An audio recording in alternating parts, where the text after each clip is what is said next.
Olá, jovens, meu nome é Thiago, sejam bem-vindos ao canal Ciência Elétrica e nesse vídeo eu trago para vocês a solução da lista de exercícios da aula 183, que foi quando nós estudamos os parâmetros de admitância, dos sistemas ali como o quadripolo, por exemplo. Bom, caso você não tenha feito essa lista de exercícios ainda, então faça o download, tá? O link está na descrição desse vídeo, assim como o link para a aula 183, Você pode assistir a aula lá, resolver a lista e depois voltar aqui para conferir os resultados.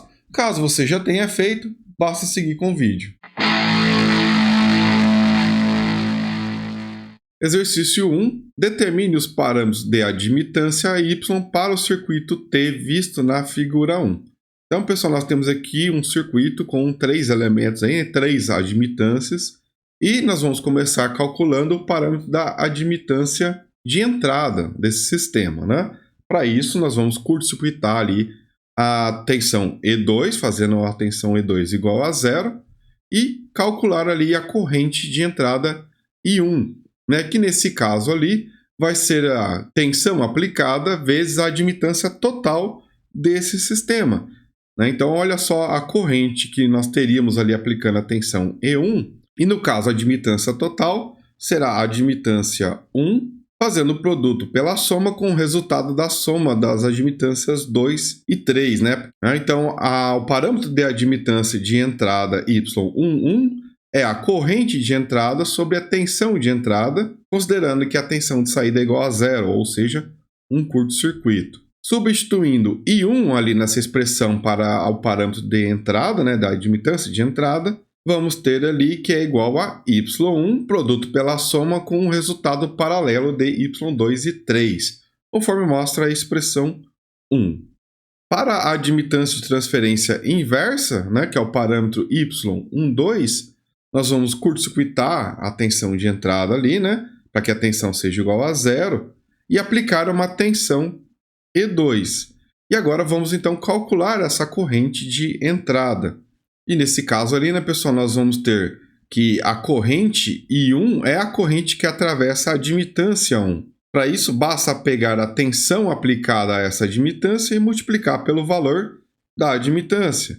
Então, como esse parâmetro Y12 é a corrente de entrada Y1 sobre a tensão de saída, E2, considerando que I1 é um curto-circuito, a tensão é igual a 0, então substituindo I1, só que nós temos ali um sinal de negativo, isso por quê, pessoal? Porque a corrente I1 está no sentido contrário da corrente I2, que essa sim existe quando aplicado a fonte de tensão E2 com essa polaridade indicada, Então isso causa uma queda de tensão no sentido contrário, considerando o sentido da corrente I2 vai de mais para menos, o sentido da corrente ali no Y1, por isso o sinal de negativo ali em vermelho na expressão.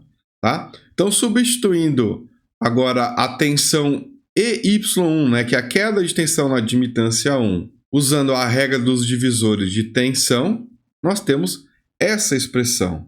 Observe com atenção ali, que Y1 e Y3 estão em paralelo, então por isso que é feito a soma desses dois para obter o valor equivalente. E se eles estão em paralelo, eles têm a mesma tensão, então nós temos que achar a tensão no paralelo das admitâncias 1 e 3, correto? E para isso basta pegar a corrente I2 e multiplicar pelo equivalente ali de Y1 com 3. Mas como eu calculo a corrente Y2? Basta pegar a tensão E2 e multiplicar pela admitância total. A admitância total desse sistema é o quê? Y2 em série com o paralelo de Y1 com Y3.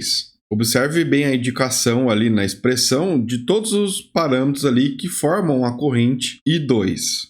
E como falamos há pouco, a tensão EY1 é igual à tensão EY3, porque eles estão em paralelo, dispositivos em paralelo têm a mesma tensão. Então, essa queda de tensão ali, ela vai ser a corrente Y2 dividida pela soma das admitâncias 1 e 3. Então, substituindo I2 dividido ali pela soma das admitâncias 1 e 3 no lugar da tensão Y1, nós vamos chegar a essa expressão que, reorganizando, vai ficar nessa forma, que ainda pode ser simplificada conforme mostra a expressão 2. Algo similar vai ser feito agora para a admitância de transferência direta, né? Y21, né?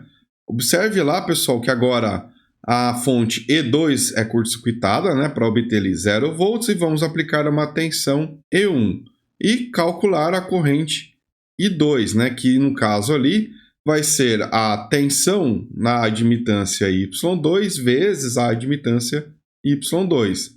Né? Então, nós temos que o parâmetro da admitância de transferência direta Y21 vai ser a corrente I2 dividido pela tensão E1, considerando que E2 é igual a zero. Né? Então, substituindo ali a corrente I2, nós temos essa expressão para a admitância Y21. Né? Lembrando que o sinal ali de menos vem da divergência do sentido das correntes I1 e I2, mas como I1 ela vai existir com a aplicação da fonte E1, né, naquele sentido, E2 está no sentido oposto. Então, por isso, ele ali toma o sinal de negativo. Então, pessoal, repetindo ali os mesmos passos, né, a tensão na admitância Y2 vai ser o quê? A corrente I1 dividido pela soma das admitâncias 2 e 3. Isso porque as admitâncias 2 e 3 estão em paralelo, logo nós vamos somá-las, né? E elas têm a mesma tensão por estar em paralelo. Só que quem é I1? I1 vai ser o quê? A tensão E1 que multiplica a admitância equivalente desse circuito, que nesse caso vai ser Y1 em série com o resultado do paralelo de Y3 com Y2. Então, nós vamos cancelar ali as tensões E1, né, resultando nessa expressão, que ainda pode ser simplificada, resultando na equação 3, que é igual ali à equação 2, correto? E, por fim, o parâmetro da admitância de saída em curto-circuito, né, nós vamos ter a entrada em curto-circuito, E1 vai ser igual a zero.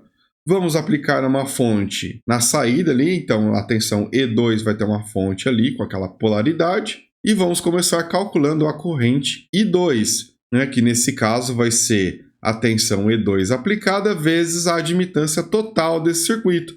Né? Então, observando ali o sentido dessa corrente, dada ali pela tensão aplicada E2, nós temos a admitância 1 e 3 em paralelo, correto? E o resultado ali em série com a admitância 2.